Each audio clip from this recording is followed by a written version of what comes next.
Hello, good evening, and welcome to the Fatback 4. I'm Gav, and with me I have got Seany, Keith, and Kev. The season starts now, as far as we're concerned. We've been terrible and taken some days off to do some work in the background. We've been lashed over by private messages and Twitter and stuff going, what's going on? I'm going to work and I've no shows to listen to. Listen, we are working, we are doing stuff.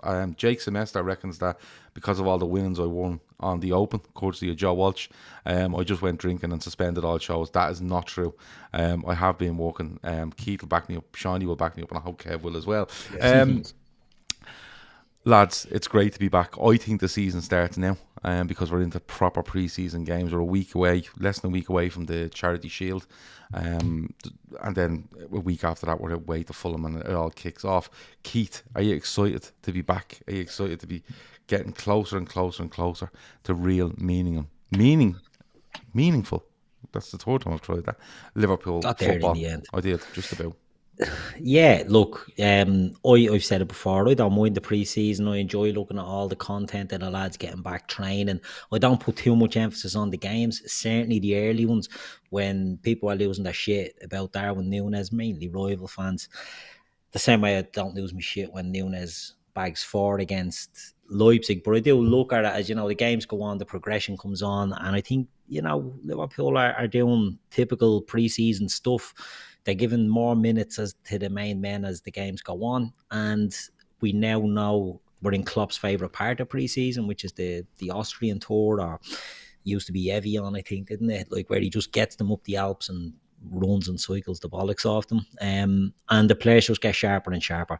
And you're seeing it in the games. Do you know what I mean? You're seeing the lads, the little bits of rustiness. I think it was Robbo said they hadn't been off that long, so it's just about little bits of sharpness to get back into some of them. And for the new signings, it's all about a bit of familiarity with what's expected and how the others play. So you're seeing all that in the games. I'm excited to see the next one, and I'm looking forward to the Charity Shield or whatever it's called these days in a few weeks' time. Avo tells me it's the Community Shield. It's the Charity Shield, as far as I'm concerned. Yeah, it's a bit like when you win the European Cup. You don't say we won the Champions League. We say we win the European Cup. Seany, are you excited to be back? Yeah. I think, like us all, at come the end of last season, we all just needed a break. But that giddiness is back now for actual real football. And looking at the last 2 inside training videos is that really giving me the gil for when the Reds come back, because I love that kind of that fly on the wall kind of aspect. And you see, and I put up on Twitter today, I was watching the one where they were doing attacking drills, and oh my fucking god, Mo Salah is like an alien compared to the rest of them. And it's not a slight on them, it's just alien. How sharp, like electric, the ball just flying out laser beaming off his foot. Like, honestly, just... And one thing I noticed about him as well is he looks way more relaxed than he had in the previous final 6 months of last season, which I think you kind of could forgive him. He had an awful lot going and he played a lot of football and the contract stuff. So just seeing even more with the glint back and the smile has really given me the gil, because you're horny, I genuinely... You're horny, that's the word you like to use. Yeah. Horny would be an understatement. Like, horny would be understatement of the century. But I'm really, really, really looking forward to it. And to be honest with you, I think, if I'm being totally honest, I think looking at us and all the rest of the teams, I genuinely feel we are best prepared for the upcoming season. Kev, we've seen the season end. Like one of the lads said there, I think it was Seany said, or one of the lads there said, Robbo's made a point that we haven't been off that long. It's about getting back, and we go off to Bangkok, Singapore, and you see the double, triple sessions, games at night, 30 subs in games, and United and Palace, and you wouldn't take an awful lot out of them, either the defeat or the victory. For me, it's all about getting up to speed, and you see that progression, and as it goes along, we win then against Leipzig, and you could see the marked difference, couldn't you? Is that where the excitement starts to build, when you see the marked difference in the sharpness, the press, the little intricacies within players playing with each other, and even the likes of Nunes, Carvalho, who are new coming in. Well, you look at the Leipzig game the other night, and you're away at their home ground. The ground was full, the capacity crowd, and they will qualify for the Champions League this season. They're a good side. So much so that some of their players, a lot of our fans want us to sign 2 or 3 of them. Yeah. Szoboszlai is one of them. I don't think I heard his name mentioned once in commentary. And Nkunku missed one good chance in the end of the first half, but other than that, he was kept relatively quiet. Shawnee was talking there about the training sessions. You were looking at Mo Salah. I was looking at Joe Gomez, and he was alive. You know what I mean? If you could get if those forwards are doing those drills week in, week out, and you can get past Joe, you're going to have a great season. You know, because he looked sharp. You know, he looked really good, and he looked good in the game when he came on at Leipzig as well. He looked like he was talking more. He bit more mature in his performance, and you can read into that game a lot because he didn't make wholesale changes. A lot of players, like the main 5, got 60 minutes. You know, and the changes that he made, bar the one kid that came on at 60, they're all senior players. You know, they're all going to be in and around the first team squad. And the control we had in that first half, with Bobby dropping deeper and linking up the play that way, opposed to when Nunes came on, going the other way, pinning centre backs and looking to break in behind, just gave you a glimpse of what's to come with the two or three different ways we can attack sides this year, depending on who's playing. We've got real serious options now. And Sean was right in what he was saying as well, because we've had the least amount of incomings and outgoings, we're really settled. Everyone pretty much, bar Nunes, who's going to play a lot, knows each other's game inside out. So they don't have to adjust to anything new. So I think we're in a great spot at the minute. MC said he's seen Shawnee at St. Patrick's Park today. Was going to go over and say, all right. Were you in St. Patrick's Park today, Shawnee? Yeah, that was me, all right. I just hope he didn't see me crying at your man playing the song out up on the piano because I was shedding a little tear, saying, fucking hell, nobody sees me here. And then I got a little bit emotional, I'm not going to lie to you. He was going to go over and ask for an autograph and he saw you whinging, so I better not. Yeah. Shawnee's having a mental breakdown over by the piano. I'll leave him alone. You all right? He said, yeah, Brad, yeah, just reflecting, just a hangover, you know, you all right. But now he should have come over and said hello. He should have. Fuck off. Fuck off when you're listening to this song. Gav, 1 sec. Do you want to address that comment there while you're there? The one from Marcus Barnes. I can't see one from Marcus Barnes. Anyone know why we can't send super chats? Oh, okay. Yeah, super chats are turned off on this channel. I'll explain more later, but super chats are turned off on this channel. I'll get into it later on when we talk about what we're doing for this season. We do not want your money via super chat or subscription or anything like that, but I will go into it, Marcus. Sorry, I can't see your comment there, but I'm putting it out there now. No super chats on this channel. We don't ask you to pay to give your opinion. Simple as that, but we'll talk about it a bit later on. Keith, I'll come back to you. When we looked going into pre-season, you know, we were talking about who do we need, what do we need, and you see Carvalho coming in, and we'll definitely get onto him later in another kind of section we want to do. And we see Nunes come in, and you know, we're going to talk about midfielders in a bit as well, because that's how it is. But Kev makes that point, and Shawnee's made it as well, about being settled and strong. You know, Arsenal looked good last night against Chelsea, who I thought looked appalling and so tired. But Arsenal look good going forward, a little bit open at the back.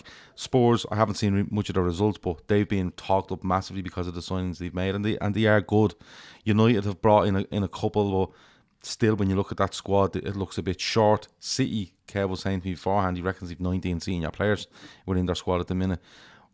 You know, in the pre-season so far, although it's fitness and stuff like that, can you already see, i.e. from the Leipzig game, where players are starting to fit in, and because of that stability, it's a lot easier, where you can just bring 1 or 2 in and give one half, one the other half, and the rest is just a machine that's just oiling itself, ready to go?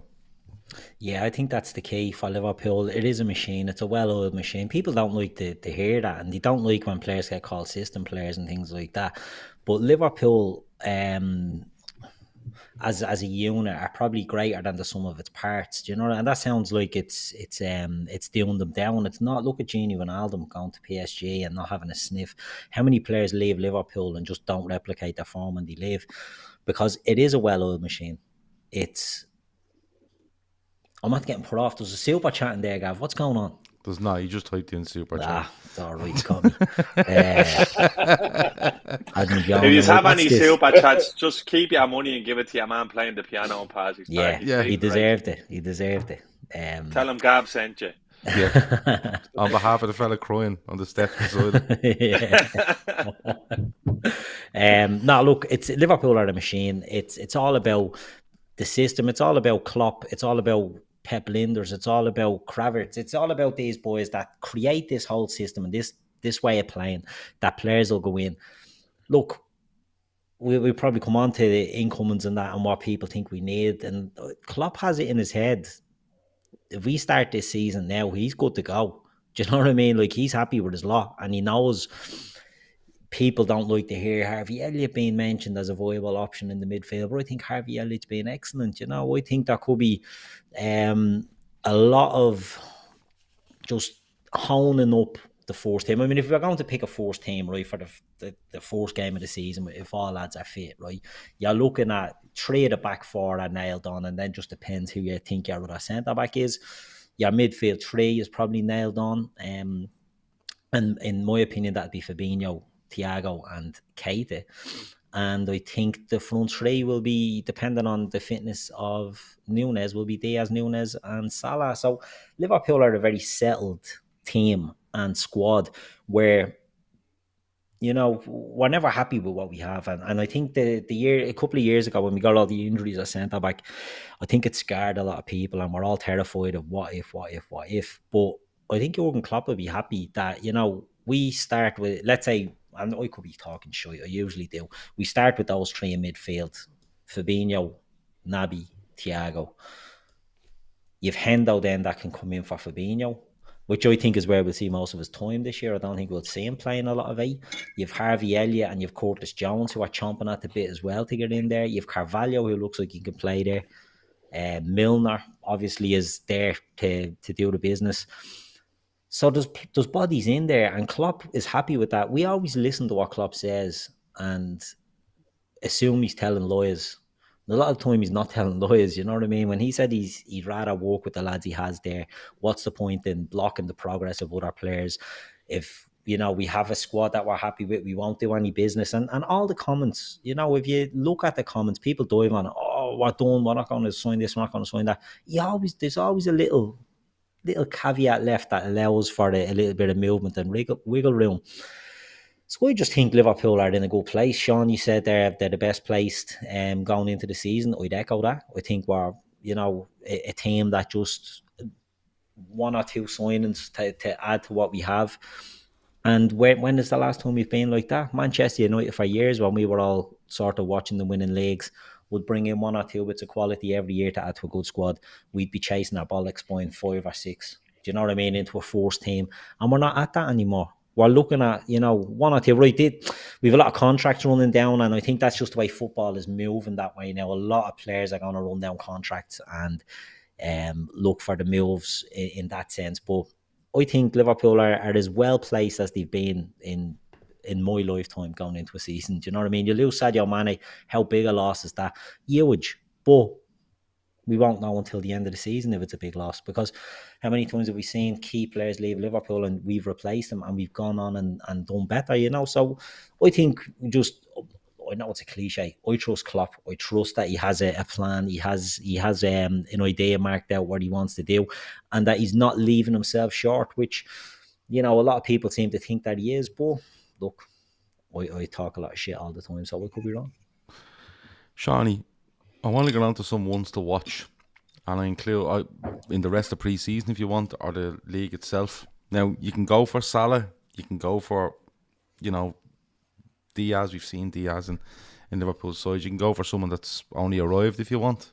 I doubt it'll be Darwin Núñez because you've written him off. You wrote him off there 2 weeks ago, and you've been absolutely pillars from pillar to post. But who's your just one to watch? And I suppose going off pre-season, how they've built themselves up over the first 2-3 games, wherever it might be. What you expect to see them in the rest of pre-season and going into the season? What player are you looking at this season going, he could be huge? Because Key talks about the loss of Mane. Is someone going to have to stand in there and really start putting 20 goals on the board to recoup what we used to have with Mane? It could be a Joe Gomez, coming in, looks great in training. Where are you going with this, Shawnee? What one is really catching your eye as we go into the season? There's a few obvious ones, but I think one that's obvious but less obvious than others for me is Luis Diaz. I think he's going under the radar big time. Everyone's speaking about the impact that Núñez may or may not have, and Carvalho, who's been very impressive, and Elliot, who's been impressive. But I think if you look at how good Luis Diaz has been since he came in, it's been kind of a seamless integration into the squad. And I don't even think, I reckon he wasn't even coached to the back end of last season. I reckon Klopp just threw him in and said, look, play your game, do what you have to do, trust in your ability, and you'll be fine. Because it did seem like that sometimes, because there was games where he threw him on and he completely changed the game. But I think, and I don't want to go down the full pre-season with Klopp, I just think now he's fully integrated into that squad, and he probably sees himself now, whereas like it looked like it was going to be him and Mane battling for that one spot in the front three now, but he's has nailed the salad now in that front three for me on the left hand side. I think he's so good, and I think just with a little bit of tweaking, when his numbers start to match, his output starts to match his impact on games that he had last year without really getting the goals or the assists, I think he's going to be off the scale. I think it's going to be another one where pundits are going to be thinking, how the hell have Liverpool gotten this fella for so cheap? Because when you look at the money now that's being thrown around on wingers and attackers in this window, we did so well to just nip him. And if we had assigned him 2-3 weeks ago, everybody'd be raving about him. So I really, really, really fancy Luis Diaz to kick on and probably be one of our better players this year, if not our best player, to be honest with you, because I think he's just so exciting. And look, as a football fan, look, we talk about Núñez. Look, Darwin Núñez he didn't do it for me when we watched him against Benfica. Nothing got to do. Not that he's not a sexy footballer, because he's a handsome fucker, but I just think he's going to be one of these strikers who lives in the 6-yard box and just scores tap-ins and probably won't do a whole lot else other than score goals. And look, that's grand. That's what he's there to do. But Luis Diaz is one, when he gets the ball, you're sitting up off your chair. Yeah. You're gasping. You're thinking, what's going to happen next? It's that unpredictability. It's the reason why, look, we fell in love with football, watching the Ronaldinhos and the Maradonas and the Messis down the years. I think he has that sort of X factor. And it's not a slight on Núñez. I already talked about my concern being with Núñez is it's not a Darwin Núñez thing. It's just a big 6 foot target man attacker thing. Type, yeah. Like it's nothing got to do with him. Like same last year when everyone was banging on about Vlahovic, I was thinking I'm not sure this is the type of fella who would suit us. Like, and that's just my fucking opinion. And like he said, I'm not an expert. I'm just giving you the lowdown. But look, the way I see it is Luis Diaz this year is going to absolutely maul the Premier League. And I'll say one thing, in the FPL at 8 million, a dead cert starting for Liverpool, you're not going to get better value than that for me. And is he a midfielder in that? He's a midfielder, yeah. Mm-hmm. And the thing is as well, another one, I can't pronounce his name for the life of me. Keith will probably got to do it for me now. But this kid that was playing, my God. Oh my God. Yeah. Where the fuck did he get him from? Where did he get him from? Spanish. His dad played for Serbia. And apparently he's a Spanish national. He's listed in the under-23 squad as a defender who can play a bit in midfield. Yeah, he can a bit. Look, I get you know, I get horny for these lads coming out of Barcelona at that young age. I should rephrase that. You know, I really like the look of some of these lads coming out, and he has that. I don't want bleeding Operation U3 banging down me door. No, especially if you start playing the bleeding song from up under your door to entice you out. But he looks unbelievable. Like he does. He looks like he could play first team minutes now. And I seen someone, I can't remember who it was one of the journals who's well versed with the club, they're saying there's always one who kind of you'll see he's probably been involved in a session or two with the first team, and then the coaching staff just boom, and that's it. He's just fast tracked. I think that's going to happen with him, to be honest with you. He reminds me of, he's like Busquets off the ball, and then he has a bit of Xavi on him on the ball, like where he's turning into space, head in a swivel, wing mirrors on. He looks brilliant. He looks really, really good. And to be honest with you, there's a few of them that I've seen. The other, what's the lad playing right Isaac, back? my boy. Yeah, I've seen a bit of him playing for the youth sides, and obviously the other, there's Musalevsky. There's a couple of from you kind of looking at in the youth side where I think, oh, they're good and they might have a chance. But I hadn't seen anything of this young lad before the other day, and he was like, oh my God, who's this?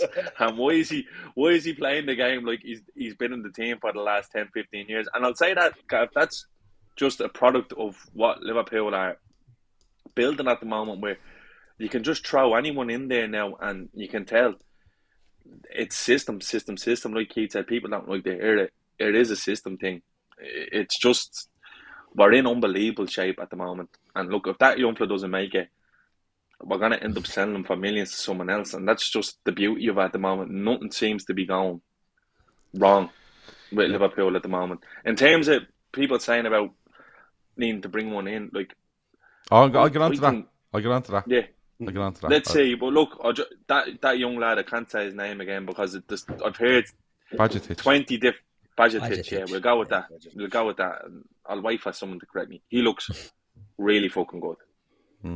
He does look very good. A couple of people in the chat have said breaking news. Frankie de Jong has agreed to a 12.5 million wage reduction to stay at Barcelona. Oh my God. Which is outstanding gear if it's true. I think Tiernan... That's been doing the rounds all day today. So Tiernan and Sean have both said it. Yeah, if that happens, my God, like the chap literally does not want to play for Manchester United. It's really about sending them to the Lebanon or something. yeah. 6 months in the lab from Morecambe or something. But Kev, one to watch for you. Obviously Luis Diaz has been mentioned there, but for me it's one out of that I've watched so far in pre-season I thought has been really good was Harvey Davis, the sub keeper. His distribution is unbelievable for a young kid, and I thought, if he's around the first team squad this season, and the club get an offer for Kelleher in the region of 30-35 million, then you could see that being taken. Because this kid looks like a conveyor belt for goalkeepers. And just signed a new deal as well. And exactly. So he's just going to be one to keep on the back burner. It'd be interesting, actually. I saw someone today. I was chatting to Chris earlier on today. Apparently, Nice were looking to try to sign Kasper Schmeichel from Leicester. He's only got a year left in his contract. And you'd wonder whether Leicester might come in for a Kelleher this season, and you keep Davis around as your second or third choice and see how it goes. Just one to keep an eye on over the next couple of weeks, if there's any legs in the Kasper Schmeichel thing. But one to watch for me is Curtis Jones. Yeah. With our midfield, with the volume of games that we play, you're not going to get 50 games out of Thiago or Naby or Henderson. Well, you might out of Henderson, to be fair. He's just a workhorse. But Curtis this season, he looks like he's filled out a bit. His body is maturing a bit. And not quite there with Trent, because you look at Trent. Trent looks like he's grown up into a proper man now. He's grown into his man body. But I think Curtis has got a little bit to go yet. But games that I've watched him in pre-season so far, he's looked sharp, he's looked lively, he wants the ball. His decision-making still can improve, but I think that will come with maturity and minutes. But I think he's got a lot's going to be asked of him this year. And his availability, bar the eye injury, has been okay. And I think he's going to be called upon this season a fair bit. And he's more suited to come in on that left-hand side of a three. You know, if Thiago needs to be rested or to play 60 minutes, Curtis looks like he'd be the one that would come in on that side. And he's at that age now where you're expecting him to move up to the next level. You know, he's had his breaking in phase. He's 21 years of age. You hope now this season to see him kick on and start to get demand really, to be in the conversation for starting places. I'd love to be at the situation next May where Curtis Jones is starting third last game of the season and you're there like you were talking about Costas and Robertson. Oh, Curtis is playing. Okay, fine. I want to get to that spot with him. And maybe it's because, his local lad come through the ranks. You're desperate to see him do well. But I truly believe there's a player there. It's just I want him to be that player that saves you 50 million in the transfer market to prove that the academy system that we have works and it can produce good quality players for the way Klopp wants to play. And I think he's best placed for it. I think it's a huge season for him. I think last season, I said on numerous occasions, I think there has been a fall off. There was a fall off with him. And yeah, he does get that injury. But I think even a fall off in confidence from him, taking shots from angles where you're kind of going, if he's confident, he's not taking that shot. And that might sound stupid, but he was kind of looking for something to spark him. Whereas when he was a confident player, he'd move it and he'd go again, or he'd make a better angle, or he'd be more even measured in his shooting. I think he has looked all right in pre-season. I think it's a big season for him, though, because, Liverpool are going to make moves in midfield, whether it's in the next 6 weeks or whatever it is, and definitely next season, simply because of the age profile of the midfield and the contract situation. And Curtis Jones needs to put himself in a position where he go, two might go, I don't want to be a third goal and we do a complete revamp here. I think it is a big season for him. Keith, one to watch for you? Yeah, I was going to say Curtis Jones as well because I'm a huge fan. I think he has all the hallmarks to succeed, and I think the things he's sort of flawed at are things you can train and get out of him. So really excited to see how he goes. But the one to watch for me, I touched on him earlier, is Harvey Elliott. I just think this kid is brilliant. I just think he's close to that first team. He starts the season last year as the go-to third right-hand side of midfield player. Injury is what fucks him up. Took a while then to get back. He comes back fairly quick from that, and it's a bad injury that he has, dislocated ankle. It's not, something you can just shake off.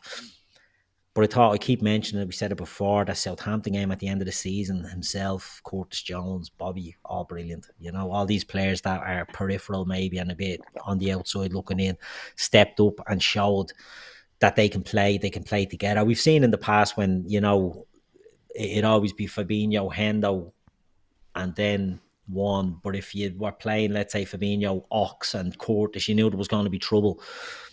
I just think Harvey now is getting to that stage where he's going to be nailed on by the end of the season. If he doesn't get injured, I think he's going to go in there, and I think he's going to be part of that midfield tree. He's so intelligent. The way he plays the game. He's...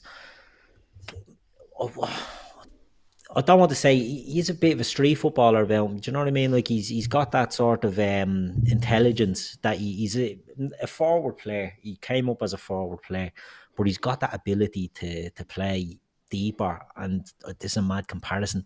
I see touches of Wayne Rooney about him, and not in the sense that Rooney was a forward player, but in that sort of little fighter, do you know what I mean? A little terrier. Rooney had always dropped back into the midfield, and you always felt he could probably do a job there.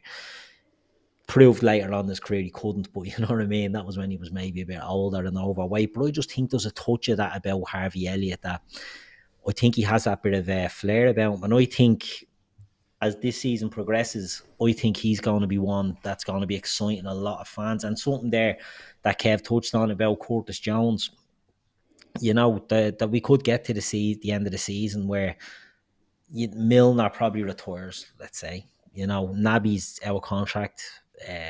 Ox is still hanging around. He's out of contract.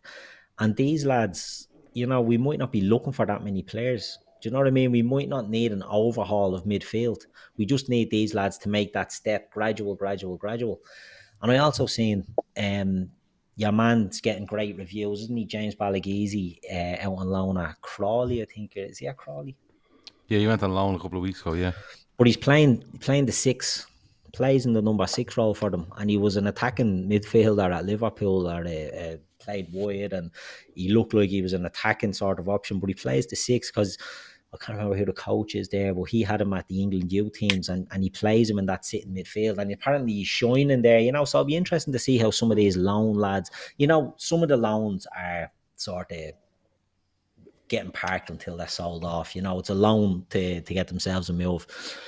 It'd be interesting to see how the likes of him gets on. And another one that I was looking forward to seeing if he'd hang around. Are you going to name the whole squad here? Well, I'm sure you're not going to pick Sepp Vandenberg, are you? I just want to give an honourable mention to Sepp Vandenberg. I was looking forward to seeing him, but I'm looking forward to seeing if he can break into the Bournemouth squad now. If you get, were you surprised that he went for him over a move for Nat Phillips that he had? It's a loan, isn't it? And they can only get so many Prem loans. So I'd say Phillips is probably if they could still go for him, but they have to pay for him. And it's an interesting. Let's be honest, Phillips is a championship defender. Head the ball out. That's look. I think there's a lot of Premier teams that take him, Shawnee. Do you know what I mean? He's not at the level for us. Do you know what I mean? I think if Burnley had stayed up, I think he would have been nailed on there because Ben Mee and he might go. He might still actually go there. Yeah, they've lost their 2 centre backs. One's gone to Everton. I don't know where Ben Mee has gone. He's gone to Brentford. Brentford, yeah. And he'd actually suit Brentford because he's a bit of a footballer, Ben Mee, as well. Behind the other fellow went to Wolves, didn't he?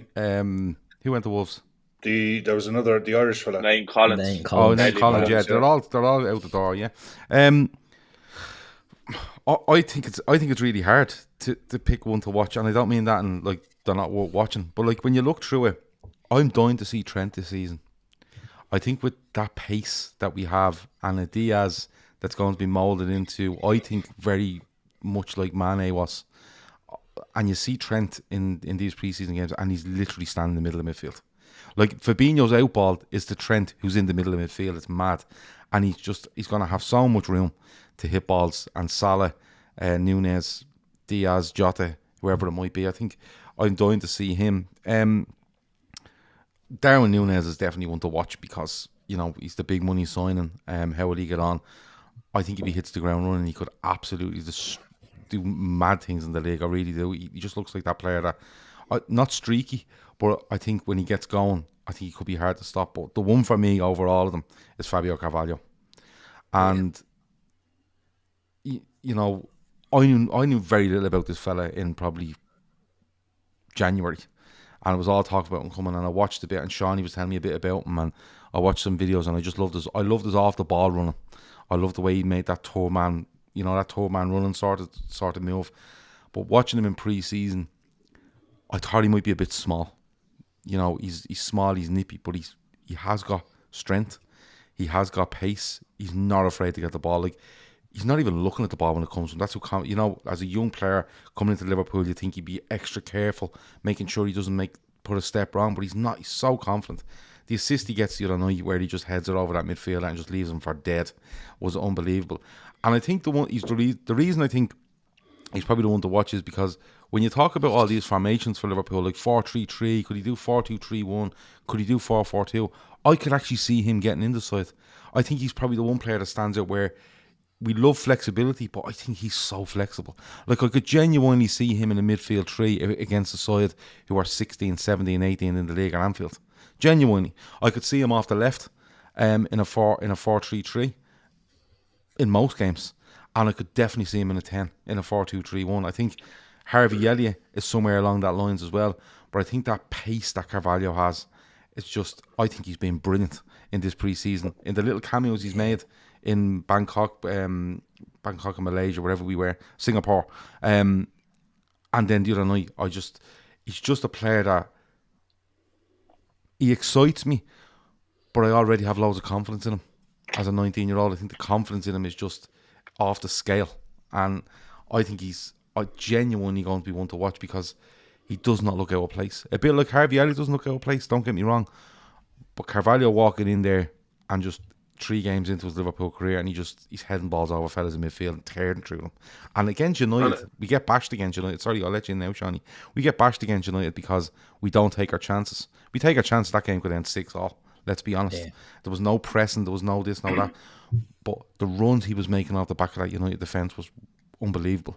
You know, he was actually spotting McTominay and Fred. He was spotting where the ball was. He was just gone straight into open space. And if you can get it to him, he's going to cause absolute havoc. I think he's really is one to watch. Go on, Shawnee. No, I was just going to like make the point that if you look at the players that probably bar me have selected, like they're not all nailed on starters. Like they're all on the fringes. Yeah. Who knows what's going to happen with Elliott? Who knows what's going to happen with Jones? Who knows what's going to happen with Carvalho? But one thing that is going to stand to them this year is this 5 subs is going to change everything. Because although I'm not going to say it's going to double the numbers of everyone in the squad because there's games who play a lot of players. There's players who play a lot of games. But when we're 2-3-0 up now or in games or we're looking for something, Klopp has the adage now to go, do you know what, I can throw you on there, run around there for 10, 20 minutes, show me what you can do. Whereas with the manner of the title races have been between us and City, there's no real room for that. But now they have that. And these kids are going to get way more of an opportunity now to express themselves and play games. Even this Ramsey lad who come in, he's not been in training yet. I know he's signed with a problem with his foot, but look, he's going to play loads of games. He is going to play loads of games. It feels fucking mad saying it, but this season is more condensed than last, if you can believe that, and how it played out. So it's going to be huge. It is going to be a significant factor. And again, that's why I stand by saying it's why I think we're best placed, because I think we have players all over. And I understand people have reservations about the midfield, but going back to what you said, Gav, systems. It could be that he's only picking 2 out and out proper midfielders. Yeah. He might be throwing number 10s in then. And then if you're looking at number 10s, then how many options do we have then? You have Carvalho, Elliott, you have Bobby who can play there. You'd have Mo who I'd say could play there, is able to play number 10. You'd have Luis Diaz is able to play number 10. So again, you even have Ox, if you keep Ox and he's fit. That 3, so, he can play better in that 3 rather than as a front 3, you know what I mean? I think there's so many factors that's going to benefit Liverpool next year. And I agree with you, Gav. I even said it to you. One thing that, just to add on Carvalho, and I'll finish with that then. One thing, my brother Garrett Gizmo always says the one thing to me about players who are coming up and if they're any good. You know, he always makes the point that they got pace though. So what if they don't have pace, they're no good in the Premier League. It doesn't matter who you are. 1 in 1,000 get away with it. The likes of David Silva wouldn't be the quickest player. Says, yeah, I can't get over the speed of Carvalho. His off the ball running is insane. He's running with the ball is brilliant as well. He's so quick with and without the ball. It's crazy how quick he. I didn't realise that. Remember I sent you a clip of him, the goal he scored last year for Fulham. Yeah, for he Fulham. Gets on the end. Yeah, he makes a dash from the midfield and he's literally there in about 2.5 seconds. He's just it's ridiculous. He's so quick, and I think that's I like Elliott. Alright, I'm not sure he has the pace though. I really think he's a gifted player. I think he's very, very good technically. Jones, I actually think as well is a very good player. And if you think of something that we used to love the Ox for, is that burst of pace that he used to give us when he was fit. I think Carvalho has that in spades. I think he's going to be a fucking nightmare, Gav. If we're in games where we're against playing a back 8 and Klopp's right, I'm gonna chow him in there and the war down, and you have this little fucker buzzing around who's good off either feet, by the way, either foot. Yeah. Like he's so talented. I just think it's massively slept on, because I'll go back to a point I made when this was being talked about in January. If we didn't get this fella, he was going to cause riots in the Bundesliga. Yeah, for somebody Dortmund. actually said that. I had it up on the screen a minute ago. I think it was Tiernan said Or it. Tiernan. he Tiernan would said it, yeah. have went to them, or he would have went to Leipzig, and he would have been causing riots in the Bundesliga, and we would have never got near him. Because I'm telling you, you just would have never got near him, because I reckon he's gonna rocket off. I think the kid has a huge future. Yeah, once he stays fit and healthy, I think I agree. I think he has a huge. Can I jump future. in on him, Gav, before we do wrap it up? You've done all the other players in the squad. I know, well, I might as well finish on him. But no, do you know, I've seen a lot of people saying he's like Coutinho. And I was like, yeah, okay. I've been down a bit of a rabbit hole a couple of days ago. I watched Inside Dortmund. Not like me. I watched Inside Dortmund, right? And it's from a few years ago or whatever. And I just stuck it on the telly there in the background. And I went down a massive Mario Götze rabbit hole. Oh, shout. Mario Götze, when he broke into that Dortmund squad, was like 18 or 19, and he was given that sort of number 10, build a team around the attack around him. He was quick, he was brilliant, you know, he drove, and I was watching it and I'm like, smell a Carvalho off him. So I was looking and sort of, I'd watch Götze coming up and things like that, but I was watching a lot of the videos and I could just see the similarities in the way Götze played to how I could see Carvalho slotting into that team, and Klopp not being afraid to just put him in there. Do you know what I mean? Like, I think we'd said, Sean, you said it as well before, he could be the one to go in and, you know, we're sleeping on him, that, you know, he's a squad player, or we might see him in cup games. He could break into that team fairly sharp. I mean, I was watching all the Götze stuff, I was looking at him like, yeah, this is who he reminds me of, you know, that type of player. And Klopp has proven in the past, you know, behind the Lewandowski, Darwin Núñez type figure, just saying, you know what I mean? This could be the one. But Götze at Dortmund was just brilliant, and I think Carvalho stinks of him, and I think it could be a lovely little signing for us. The real under the radar one that could be surprising everyone. Good stuff. Big talk around Fabio Carvalho, which I'm all for. Keith's being down so many rabbit holes, he's changing his name to Alice, says Red Steve. Gelmer Fudd.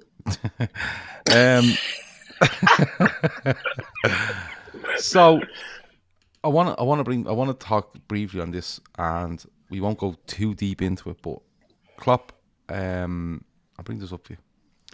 So this is Matthias Nunes, and I spelled his name wrong on the screen. I just realised that. But Sporting Lisbon, 23 years old. Jurgen Klopp has said, if nobody wants to leave, we are done. Or if a bad injury comes in, I don't hope so. But Liverpool fans can start focusing on other things. Kev.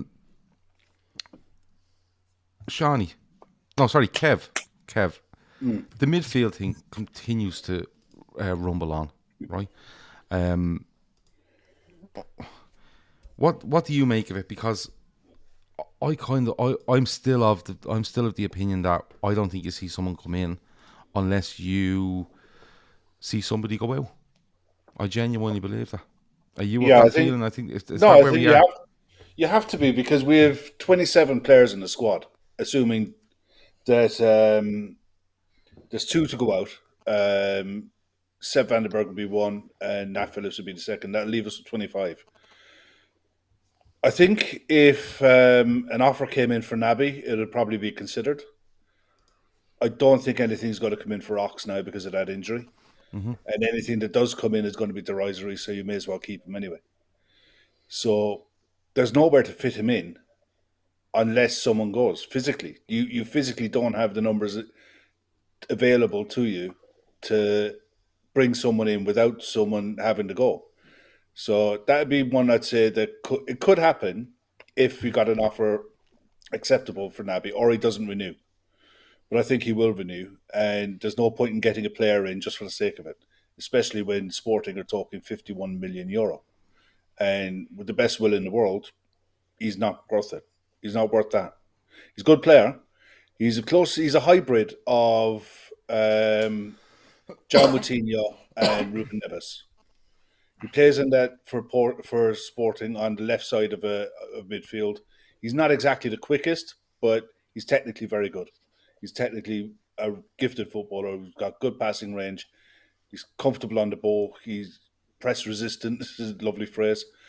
But I can't see us going for him unless you can get a fee in for Naby. There's just no point. Plus, I think that it's somewhere else in the pitch that if we were going to be someone going out, I'd like to see someone coming in on the right-hand side up front.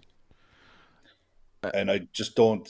With the fees the way they're going, the later and later we're going into the window, the fees are going higher and higher and higher. There's some ridiculous money being quoted now. So much so today, you see Newcastle looking at trying to pay 25 million for Harvey Barnes and stuff like that. There's some nonsense fees being asked for because the later it goes, clubs starting to get desperate, and I don't think we're anywhere near that stage. We're not desperate for anyone at the moment. It would be nice, but I don't think we're desperate. Okay, Shawnee, I think I just genuinely think unless someone goes out, you won't see someone come in. But Keith made the point on numerous occasions about a bit of work to do in midfield. You know, if Naby doesn't renew that deal, you look at Milner, you look at Chamberlain out of contract. That's 3. Then you're looking at Jordan Henderson approaching 32, 33 years of age. You know, Thiago's not getting any younger. Now, I'm not saying like they fall off a cliff at the end of the season, Shawnee, and you have to do something. And all right, you have got Harvey Elliott, you have got Curtis Jones, you maybe have Fabio Carvalho where they could go in there, but is there an argument, Shawnee, that, like, I know where Kev's saying that we're not desperate because we have got numbers, and I think it's 8 in midfield for maximum 3 positions. But is it something that Liverpool look at and go, you know what, there could be a bit of work next season, and I know the Jude Bellingham stuff is there, which I think Liverpool, you know, if you were to put a bet on, you'd probably bet on them doing it. But is there an argument there where Liverpool go, you know what, let's do something early and let's even strengthen ourselves now and reduce what we have to do next year? Because they are going to have to do something next year. There's no way around it. Yeah, I don't know a lot about this fella now, Nunez. Like, what I would have been looking at was probably someone to supplement Fabinho, like more of a howler. And I know Hendo's done that on occasions, but the only argument I'd make for definitely needing a midfielder is that when you kind of look at the record of the 5 senior midfielders that we have in terms of their durability, Hendo played a lot of games last year. Thiago has missed games. Fabinho can miss games. Keita, although we had a really good year last year in terms of availability, he was available for most of the time, but he has got a history, and Ox may as well not be there. Look, in the most, without being disrespectful, I wouldn't read anything into what James Pearce says. I wouldn't even read into what fucking Jurgen Klopp says, because the club just feed out what they want to be fed out. I still do think that there's a possibility that Ox will go, to be honest with you. I genuinely do. It doesn't benefit him to sit around on another year. I don't think it's about money for him. I think the reason why this actually sounds stupid, but I think people who've played the game might understand. I think the problem with Ox is he doesn't play enough football, and he can't play enough football because he doesn't play enough football. And that's the problem with Liverpool. Whenever he's asked to play, he just breaks down because there's no rhythm to how he's playing at Liverpool. There's no continuous motion in terms of him being able to move. And I think he's just at that age where he's probably been playing Premier League top flight football since he's 17, 18. And he's 10 years now into his career. And he's not really established himself at Liverpool because of injuries. I think he would benefit for a move. And I don't... Look, club could mean one has to go out. That could mean fucking Tyler Morton going out on loan. That's the way the club have operated in the past.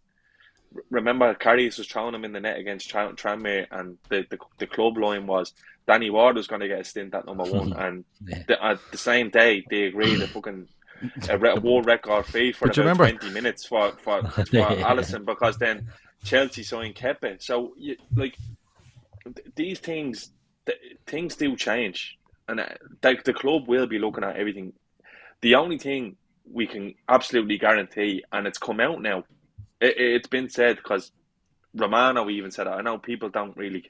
He wouldn't say it unless there was some sort of semblance to it. He said Liverpool actually did inquire about Bellingham, and he was basically told, no, he's not leaving this year. They obviously want him, and they will wait for him. But they might be able to fit this Nunes fella in this year, I think. I think there's a possibility that you could make it work with him in the squad. And look, you can never have too many good players, in my opinion. If it means fellas are missing out on squads, like, so be it. That's on us. We've left players that's the way it's going to be. It's going to be chopping and changing. You're not going to look. Liverpool are not going to be turning around, waving their asses out the window, saying we're still big time out looking for a midfielder, because you just don't do that. Savvy business people don't do that. Look what's going on in the transfer market at the moment. Barcelona are fucking slapping everyone around the gaff with their monopoly money. They're holding the whole window up. They have control over everyone. They're whipping players' clubs' targets up. They're stopping players from going here and there. They're destroying the place. And if you look around, I even say City need a bit of surgery. I think City need a bit of surgery. Yeah. They're not letting key people saying they're not signing Alvarez and Haaland. Who fucking knows what's going to happen with these fellas? Nothing is guaranteed. They let go Sterling. They let go Jesus. They let go Zinchenko. These are players who play 20, 30 games a season for them. In 60-game seasons. They play a lot of football. They're bringing in the likes of Haaland. If you look around at what Spurs are probably the only squad on top of ourselves who'd say they're at the getting in everything done nice and early and they're ready to go now. If the season started tomorrow, we'd be grand. Spurs would be grand. City have a lot of players. They would be grand. But with a few injuries, they'd be bollocks. And I just think the only place where you can look at Liverpool and say, in terms of a squad and how it's going, yeah, we could do with a midfielder. I'd personally sign a midfielder. In my opinion, I would. So would I, but not unless someone leaves. Yeah, and I wouldn't be signing it just for the fucking sake of it. Obviously, you'd have fellas scouted. I don't think there's not a bleeding pinned message on in the wall at Kirby saying Jude Bellingham and that's it. They would have a list of 8, 9, 10 players. You know, maybe who look. Obviously, they're looking at Bellingham. There's no doubt about it. They're gonna go big on him. I think now would be the time to get him. But if they're confident enough, the way they have been in the past, they'll get him. The way they did with Canate, the way they did with Virgil. One thing I will say, Gav, is there's been years gone by where I think the club have took maybe unnecessary gambles in terms of entering the season maybe light in an area or two. And it came back to really bite us in the season after we win the league with all the injuries. I'm not that anxious about it this time around, to be honest with you. I feel there's enough there because there might only be 5 midfielders for 2 positions with this change of system. You know what I mean? And that's just might be the way they're looking at it. So I wouldn't.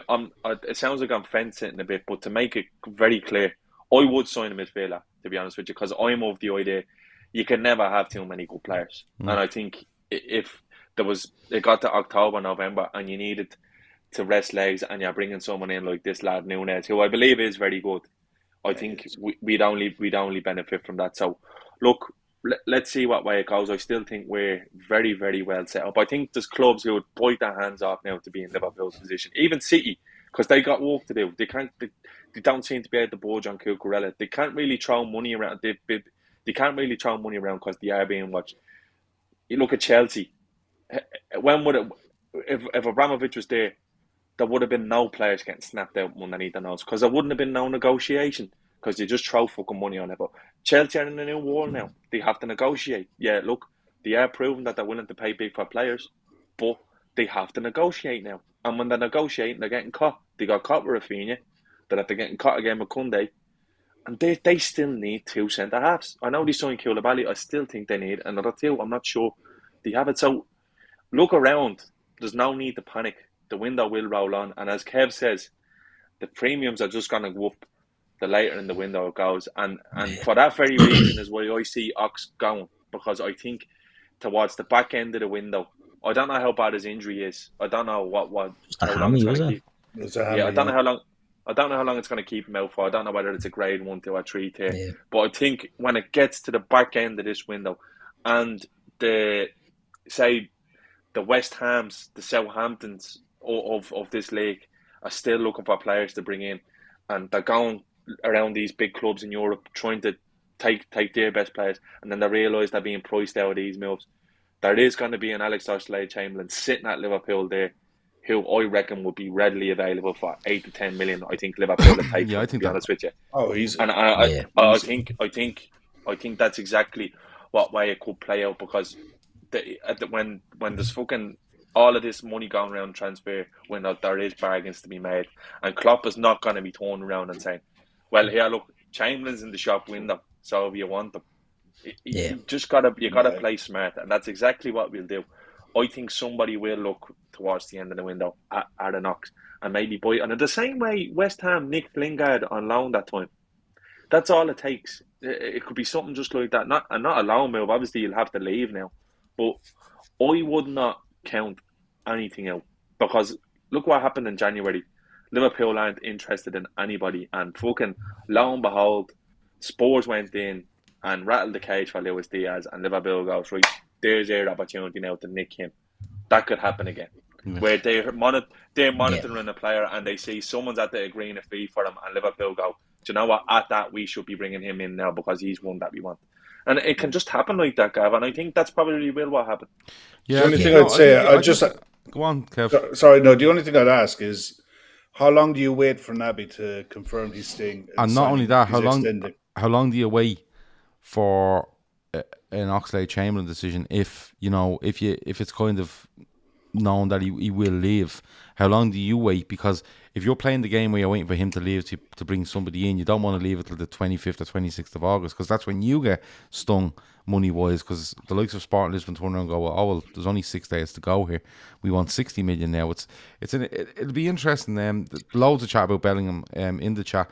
And look, I still love him this summer. I kind of gone off the fact that he will come this summer, because Dortmund have been fairly strong on it. But like somebody said in the chat there, and apologies because your name just went off the screen, but just make sure you're front of the queue. And I think Liverpool might be front of the queue. I think they might be the only one in the fucking queue, to be honest with you. Yeah.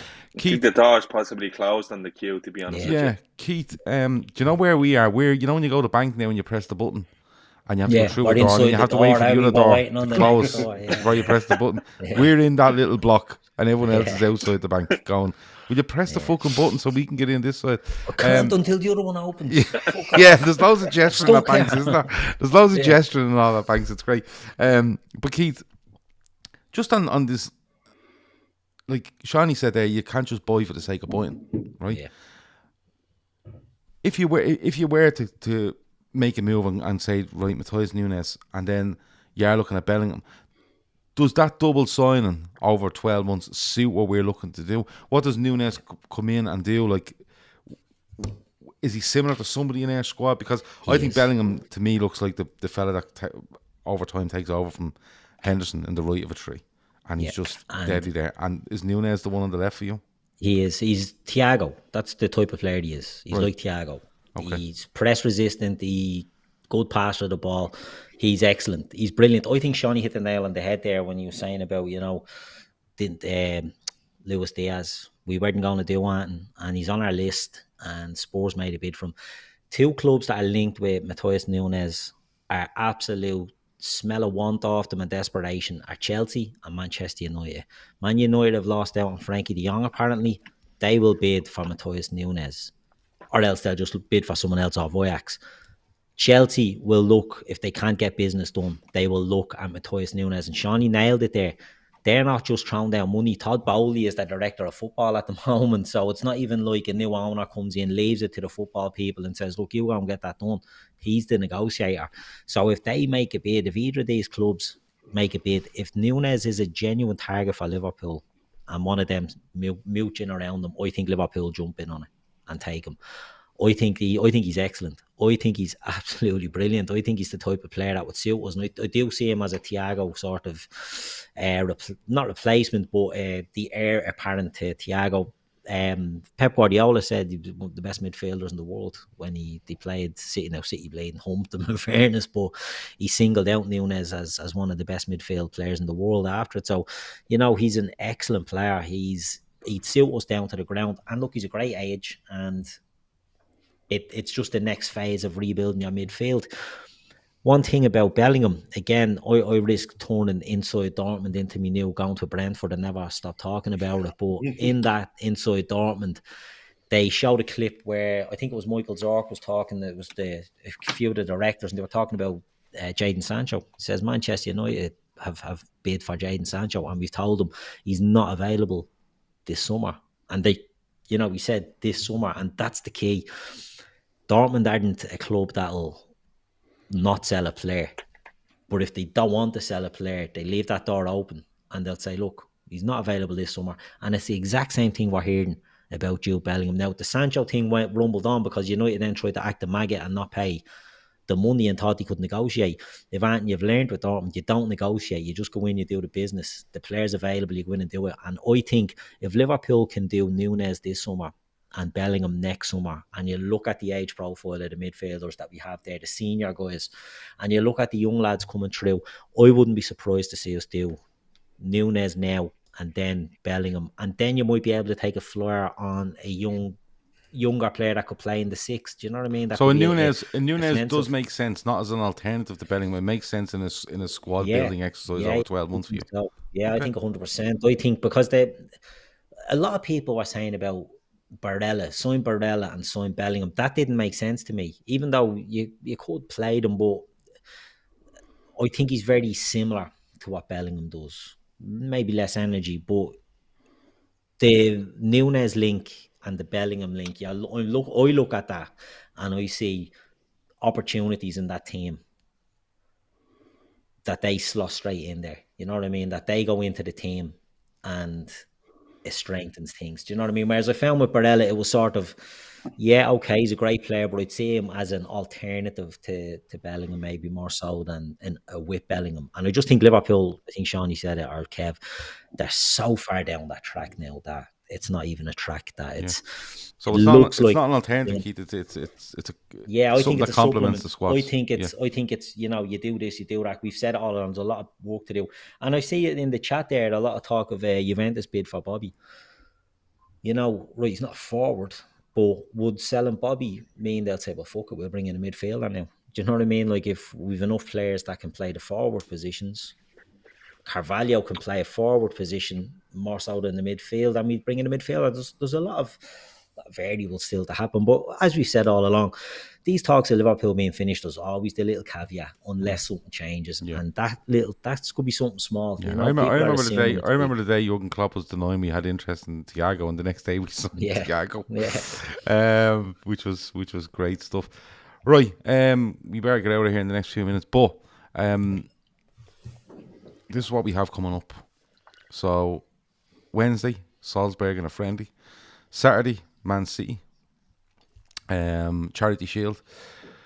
The Sunday, we play Strasbourg at Anfield. Following day, 7:30 p.m. And then we have Fulham away on the 6th of August, 12:30 p.m.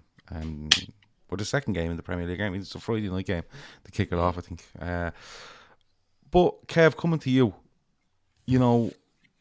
Salzburg, I'd say you're probably looking quite similar to what we've done at Leipzig. But what more so, what are you looking at in that City and Strasbourg games? You're looking at just going really strong against City, and then whoever's left over plays against Strasbourg, and then you're ready to go against Fulham. What are you looking at in these games, Kev? Because there's some crackers in there, to be honest with you, before we get to Fulham. I mean, the Man City one you look probably is going to be as strong a side as possible. The side that plays Man against City would be the one you'd expect to start against Fulham. The way we've been building up to it looks like that's the way it's going to be. The Strasbourg game is going to be anyone who wasn't involved against City playing that one, and you're not going to be churning lads out 2 days back to back to be playing 60 minutes each. That's just not going to happen. But I haven't watched any of Man City this season. I haven't watched the highlights. I don't know what they're doing. They haven't done much. They beat Munich last night 1-0. Yeah. But other than that, they're a side that Seany was saying they need surgery. They need to add serious numbers. They've got 19 senior players plus a young kid. Palmer's 20. That's not enough. And the way I look at us, we'll play that side against City. I think it's a normal. I don't know if it's 5 subs or if it's a bit more. I'm not sure. I But think it's a general thing now with football. It's going to be 5 subs, isn't it? yeah, The Charity Shield, though. Are you Yeah, talking about the because No, Charity I Shield? think was it it's not an FIFA? Not official was it FIFA? game, is it? Yeah, but wasn't a FIFA across the board thing for? I think it was due to the World Cup that. Look, I think it's up to the league's discretions and competition's discretion Yeah, after the I World Cup think what I they think do with it. though I'm But trying I to think remember. this year it has to be 5 subs. Yeah. I'm not Oh, yeah, 100% But, sure. but, it's a Kev, but minimum of I know what Kev's saying. It's not actually an official game. It's so it could be one way So you it could might be make. the clubs might agree with each other. Look, It might be 5 subs, Kev. That's the reason why if you it, have Strasbourg the next day. Because if it was yeah, more than 5, you could probably bring 10 on. And Yeah, if it's 5 subs, I mean, you'd expect to see the same as what we saw against Leipzig. Players will play 60 minutes, but I expect Nunes to start and get 60 minutes against Salzburg. I expect. I wouldn't be surprised to see someone else tried on the right, and maybe Mo only coming on for half an hour. Because it's the only area of the pitch that you look at and you think, if anything happens there, we're really, really light. Because it's not just the goals that Mo gives, because he's going to be our top scorer again this season. It's he attracts everyone else to him, freeing up space for everyone else. And at the minute, it's looking like Jota will probably be the backup out there. He'll be the rotation through the middle and probably wide right. But I'd like to see someone else try that there. If it's Elliot, even if it's Carvalho, see if where's he can Kate do a job Gordon out gone? there for an hour. He's been injured, but he was included in the Salzburg squad, I think. Yeah, but he's not really there, is he? He's not ready for Premier League football. I think Not yet. No, I'm just Yeah. curious No, because no. I haven't I seen think him. the in stage, ages. I been think the injured. stage of Yeah, pre-season he's we're in injured. now is probably a bit late, for Kate Gordon to come in and make an impact. I think if he'd have been fit, say going over to Bangkok or whatever, you might have seen him getting in and playing some there. But I think as we step up levels here, you're going to start see us shedding a few players. On Wednesday, I think they'll shed more come Saturday, and you'll see the squad really taking shape, and then you'll see what anyone else on the Sunday against Strasbourg, because I think the team that you see against City on Saturday is the team I think it'll be very, very close to the team you see against Fulham the following week. Yeah, so the Salzburg one is just going to be a case of whoever's fit and firing at the minute. But what you'll want to try some different things, like maybe the side that finished the Leipzig game, bar the young kids, would start. I wouldn't mind seeing a different centre back pairing getting 60 minutes either. Wouldn't mind seeing Joe Matip and Joe Gomez play 60 minutes. Tsimikas playing 60 minutes, and maybe even Henderson in the 6 to start the game rather than coming on to inject something at half time again. But it'll be a trial and error in that game, but I think it'll be as strong as possible for the City game, because you'll want to try and win it. I mean, it's the only game going into next season. You want to be involved in that game. People diminish it and deride it, and it's only a friendly and this and the other. It's the only game of the season at the start of next season I want to be involved in it, because we've either won the league or we've won the FA Cup. So if you're there, you want to try and win it. I know it's at Leicester this time, but still, if you're in it, go for it and try and get something out of it. At least the only thing you can get out of it if you win it is only positives. We're not gonna get clapped. So if you can take any positives out of it, get a result against City, put it in the back pocket. It might mean nothing later on in the season, but it might give some players confidence that I can do it at this level against the best sides in the league. Keith, what are you looking for?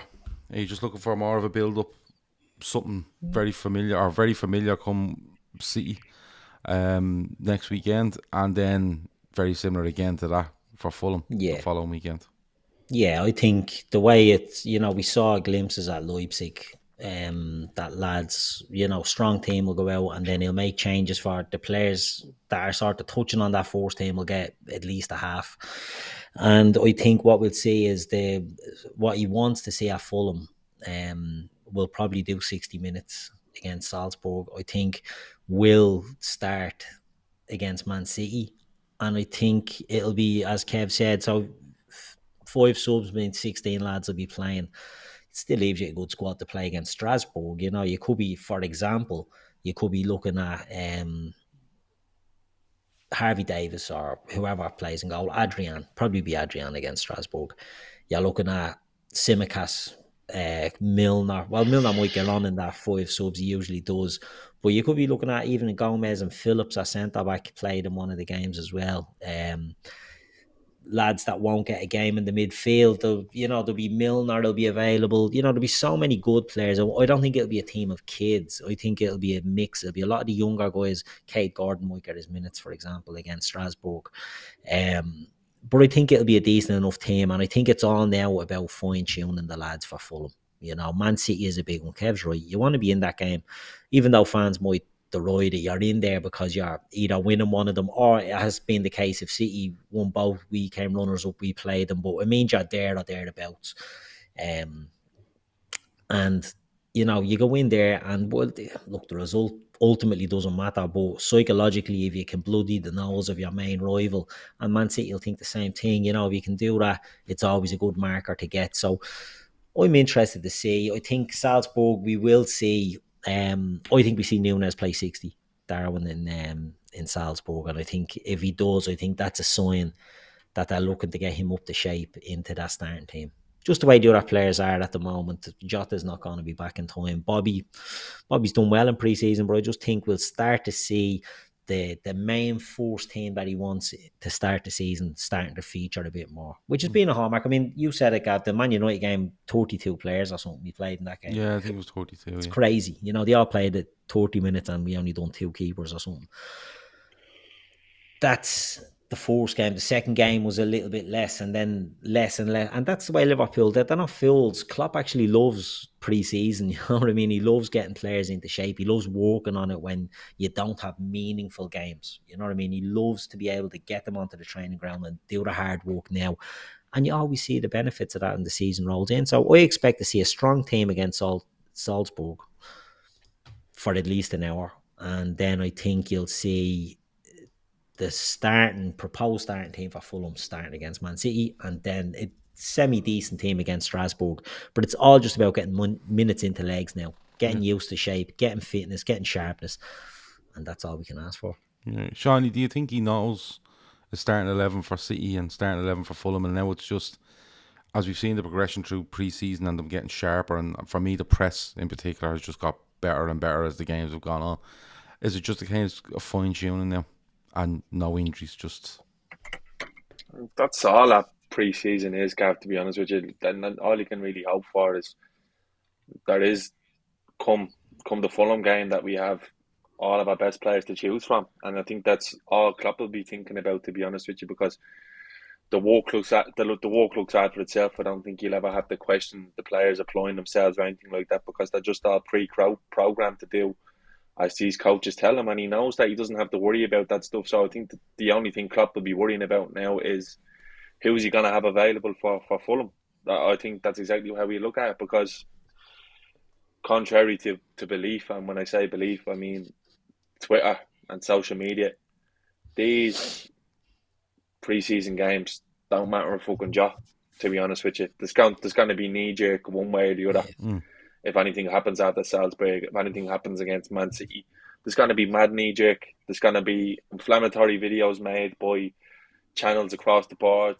You're going to have the likes of Jason Cundy on TalkSport questioning whether Liverpool are up for a title race if they can't get a result against City in the Charity Shield. All of this shite is going to be coming your way in the next 10 days, because that's all they can really do, is try to store up imaginary shite. Klopp won't be paying any attention to it. He will know exactly who he wants fit for the Fulham game, and if he has them available, who he's going to play. I'd imagine that's going to be the way he's been looking at it since the fixtures came out. I'll watch all the games, I'll enjoy it because the football is back, but I won't give any too heed to it. I think one mistake I made last year is watching football and not enjoying it.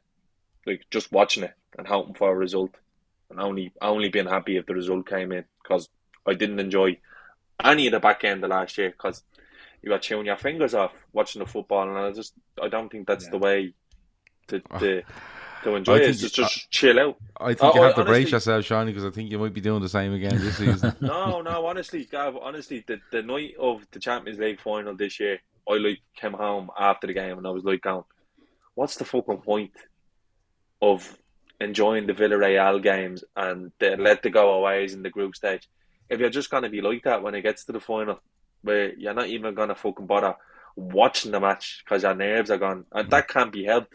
But I actually think it can. I'm just going to chill out and relax and enjoy it this year for what it is, because let's be honest with you, the way it's going, who knows am I going to see a Liverpool team this good again? And then when it passes you, you're going to wish you enjoyed it even more. I can't wait to get back over. I'm actually, Ash, who does Beyond the channel, I'm going to meet him for the Monday night game against Palace.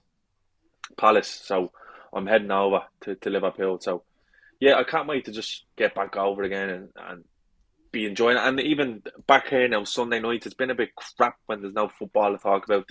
The new quizzes have been great and stuff like that, but it's just great now. Just football is going to be back now before we know it. I'm going to be pulling my hair out doing my fantasy team every Friday, Saturday night. Then we're going to have a World Cup that we all fucking moaned about, but we're all going to watch 4 games of football a day, even though we all moaned about how shite it is, and we'll all enjoy it. So, look, it's on the way. I genuinely can't believe it, and I think we'll definitely go one further in the league this year. I think we win it this year, to be honest with you. I have a really, really good feeling about this season. So, yeah, don't be worrying about all these fucking these gig nah games. Here he goes. Few days, let's be honest. Because they are just gig nah That's games. a long fuse, isn't it? That we lit on him early and now he's just fucking ready to explode here. Don't be minding all these Egypts. No, just point and laugh at all the Mongols who had us written off early doors last year, only to be supporting Man City come the end of the season, to be supporting Real Madrid and Champions League final night. So, well, Red Steve says, top tip, Shawnee, watch it, enjoy it, and try to remember it for next year's quiz.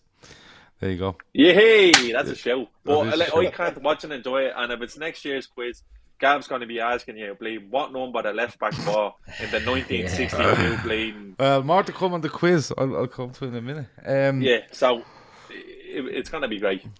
We're going to have a great time, aren't we? We've a couple of things before we go. Bobby's wish to walk. It's on the screen there. He needs €150,000 to go to St. Louis and to have the same treatment Sienna had. And, you know, there's huge costs in the travel, staying over there it's a couple of weeks. Family members have to stay over there with Bobby and then come back and have extensive physiotherapy and stuff. It's not like it just over, get sorted, you come back, all's good. But we have seen with Sienna the massive strides she's made since having this treatment. Was it late last year? I think it was late last year. I have November in my head for some reason. Yeah, it was. But we've seen the strides more, and we can do the same for Bobby. It'd be absolutely brilliant. They're up at around 95,000 now. It's flying. I think when we came on board, it was at about 70 something, but it's up around 95,000 now, which is brilliant. And you know what? It's still a lot of money to go, which is absolutely fine. But the link is in the description. You can click on there and donate, or you can copy it and share it in your WhatsApps, your Facebook messengers, your texts, whatever way you want to share it. Family, friends, colleagues. You can, you know, we want to try to raise some money for them in work by doing something. You can absolutely do that, and you know, donate, help them out, and we get them to the 150,000. We're hoping this will be done by Christmas. I think we said Christmas, but the way it's going at the moment, it might be before that. But as with all these things, the last 25% is the hardest bit to get.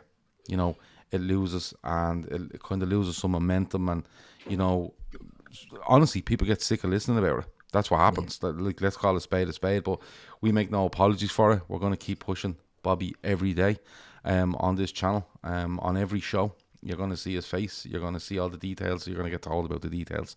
So, as I said, we're fully committed to Bobby's wish to walk, and hopefully we can get him to that 150k ASAP. And with a bit of luck, he can go over there, get his treatment, and be back before Christmas. And all things are good. This season with the LFC Daytrippers, again, we won't be asking you for subscriptions. We won't be asking you for super chats, memberships, anything. Just show up, get involved in the chat, have a laugh, and that will do us. There is a Telegram group. The details are on a YouTube page. And that's flying 24 hours a day because there's people from all over the world, and so there's always a conversation going on in there. We're going to bring you different ways to watch and listen to us this season as well. So you're going to get shows like this, which is the normal setup. You're going to get stuff where it's going to be audio only, just because we're trying to put in some extra shows. So if we do, the best way to do it is record it audio only, usually on the night of when a live show is going out. And we're going to bring you something new, which will start tomorrow, where you can still watch on your phone via a link, but on your desktop you can watch and chat and even come on the show. It's very straightforward for us to do it because we've tested it, but for people watching to go, oh, how do I do this, how do I do that, because we get hundreds of questions like this. It's very simple. If you want to watch on your phone, we're going to give you a link. You can just watch. It's basically an audio download that we're going to record, but we're going to have a live audience where we're doing it. And once the chat is over, it's over. You won't see a replay of the chat or anything like that. It will just go out as audio. We're going to try that tomorrow with winners and losers, hopefully. And it's still a way for you to catch the show. It won't be on YouTube, but you can still catch the show.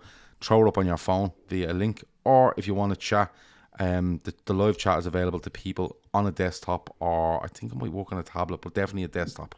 And you can chat there, and you can throw questions, and you can request to come on screen and stuff like that. So we're going to try and do something along them lines as well. It may have some teething issues, mainly with people getting on and working out how it works, but we'll try it tomorrow. We'll explain it as best we can, and we go from there. We're going to have the Fatback 4, we're going to have winners and losers, we're going to have full-time Reds, midweek fixes, we're going to have the viewer's voice, we're going to have a new show on a Friday night, which is going to, what are you laughing at? Avo. Shawnee is like one of them angels off Doctor Who, when high screen comes back and he gets nearer. Okay. When his screen comes on, he gets nearer. But we are gonna have all them shows. We're going to have some audio stuff as well, around Champions League things and all. We're going to try to give you as much as we possibly can. Again, we're not asking for any money off you. We're not asking for you to contribute. The Telegram group costs us money to run every month, but we pay it so people can be together and chatting about these, whatever they want to chat about. It ranges from all sorts of stuff.